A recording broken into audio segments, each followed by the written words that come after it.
இது வந்து ஆகாயம், இது வந்து காற்று. இப்போ கோயிலில் பிரசாதம் தராங்க, விபூதி பிரசாதம் தராங்க, குங்குமம் தராங்க. நம்ம எந்தெந்த வரல இடம்னா பீஸ்கள் வாங்குவோம், அது வாங்க கூட எல்லாத்தையும் இப்போ எல்லாம் தெரிஞ்சு போச்சு. சொத்துக்கெல்லாம் வாங்குறோம், அதை வந்து எந்த வரல, இந்த வரலாறு இப்படியே எடுத்து இப்படி இட்டக்கூடாது, இந்த ஆள்காட்டி வரலாறு எடுத்து இப்படி இட்டக்கூடாது, இந்த நடு வரலாறு எடுத்து இப்படி எடுத்து இப்படி இட்டக்கூடாது, இந்த வரலாறு எடுத்து இப்படி எடுத்து இட்டக்கூடாது. இப்போ மோர வரலாறு தான் எடுத்து இட்டுக்கணும்னு சொல்கிறாங்க. இந்த வரலாறு தான் விபூதி இப்படி எடுத்து தான் எடுக்கணும், இப்படி தான் எடுக்கணும். ஒரு கோடு எடுத்து மறுபடியும் ரெண்டாவது கோடு எடுத்து மூணாவது கோடு இப்படி தான் போகணும். அன்பு, நன்றி, கருணை, இது மேட்ரு சப்ஜெக்ட். இப்போ இதுக்கு வரும். ஏன் இதில் விபூதி எடுத்துக்கிடக்கூடாதுன்னு கேள்வி வருமா இல்லையா? இது என்ன போதும்னு சொன்னேன், நெருப்பு. இப்போ இந்த பிரசாத் விபூதி இருக்குல்ல, இந்த விபூதியை இந்த நெருப்பு இருந்துச்சுன்னா இந்த நெருப்பு எடுத்து அதில் வச்சா என்ன ஆகும்?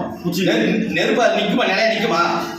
பஞ்சபூதத்தில் நெருப்பு, அந்த விபூதி எடுத்து அதை வச்சா நிற்குமா? அது எனக்கு கண்ணு மற்றெல்லாம் பார்க்க முடியாது, பண்ண முடியுமா? பார்க்க முடியாது.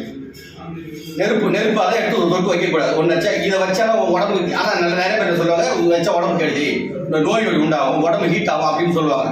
அது உண்மைதான். இருந்தாலும் தியரிட்டிக்கலாக, அதாவது உண்மையான செயற்கை முறை உண்மையினுடைய விளக்கத்தை சொல்கிறோம். இதை வச்சு நினைச்சா அது காற்றுல பறந்துடும், அது பிரசாதம் நினைக்காது. பிரசாதம் நினைக்காது, கடவுள் வந்து கிடைக்காத நம்ம நினச்சிக்க வேண்டியதுதான். ரைட்டா? இதெல்லாம் சொல்லிக்கிறான். காற்று இப்படி எடுத்து நம்ம விடும்போது இப்போ விபூதி இப்படி காற்றுல வச்சா என்ன ஆகும்? பறந்து போயிடுமா இல்லையா? பறந்து போயிடும், நிற்காது, நிலைய நிற்காது. இது நான் சொன்னேன். தண்ணியில் விபூதி வச்சா என்ன ஆகும்? குங்குமம் ஏதோ வச்சா என்ன ஆகும்? கரைஞ்சி போயிடும், அந்த அணுக்கள் இருக்கிறதே தெரியாது போயிடும். இது அது ஆகாயம். இது இப்போ நம்ம ரெண்டு கைக்கு இடைப்பட்ட தூரத்தில் இருந்து இது ஆகாயம் தான். புரியுதா? இப்போ நான் பூமியில் உட்காந்துக்கிறேன். இப்போ ஒரு அடி மேலே நின்றுட்டுனா இது ஆகாயம். அது கிடையாது, இது எல்லாமே ஆகாயம் தான். இப்போ இந்த கேப்பில் ஆகாயம். இப்போ நம்ம விபூதி எடுத்து குங்குமம் எடுத்து இப்படி ஆகாயத்தில் என்ன ஆகும்? அதுவும் அனுபவமாக பறந்து போடும். வைக்க முடியுமா? முதல்ல மற்ற பூத்தில் வைக்க முடியும், நெருப்புக்கிட்டே வைக்க முடியாது, தூவிடலாம். புரியுதா? ஆனால் காற்றுல வைக்க முடியாது, இது அதுவும் தூவிடலாம்.